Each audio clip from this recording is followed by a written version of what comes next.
গণঅভ্যুত্থানের পর শাহজালাল আন্তর্জাতিক বিমানবন্দর সহ দেশের বিমানবন্দর উন্নয়নের শত শত কোটি টাকা লুটপাটের অভিযোগ আসে দুদকে। অনুসন্ধানে নেমে প্রায় ৯০০ কোটি টাকা আত্মসাতের অভিযোগে ৪টি মামলা করে কমিশন,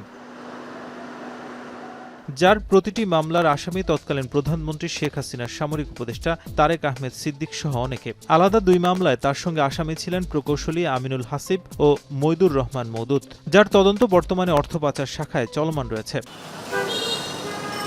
এমন প্রেক্ষাপটে চলতি বছরের মার্চে বেবিচক থেকে নির্বাহী প্রকৌশলী হাসিব ও মওদুদের ব্যাপারে মামলা আছে কিনা দুদকের কাছে জানতে চাওয়া হলে খোদ নিজেদের করা মামলার বিষয়টি গোপন করে অনাপত্তিপত্র দেওয়া হয়। এ সময় নিজেদের দায় এড়ানোর চেষ্টা করেন সংশ্লিষ্ট কর্মকর্তারা। এখনো সবগুলো ঘটনা মিডিয়া পড়ি না আর কি।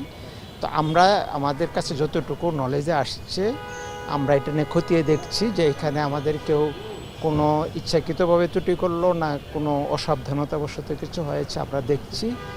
তো আর কেউ যদি এখানে ইন্টেনশনালি কিছু করে আমরা আইনানুগভাবে বিধিগতভাবে আমাদের যে দপ্তর এটা আমরা হচ্ছে আমাদের কাছে কোনো তথ্য থাকে না। আমরা আমাদের ১৪টা যে ৮টা যে উইং আছে উইং এর কাছ থেকে তথ্য নিয়ে তারপর আমরা দিই। তারা যেভাবে তথ্য দিয়েছিল এভাবে দিয়েছি।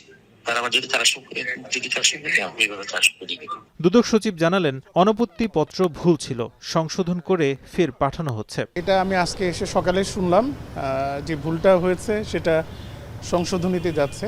আমাদের চিঠি আমরা এটা পুনঃস্থাপন করতে যাচ্ছি। আর এটা ইন্টেনশনালি হয়েছে কিনা সেটা আমরা যাচাই করে দেখব। যদি কেউ ইন্টেনশনালি করে থাকে আমরা তাদের বিরুদ্ধে ব্যবস্থা নেব।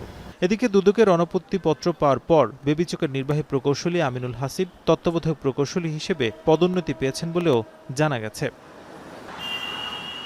নাজমুস সাকিব, এখন, ঢাকা।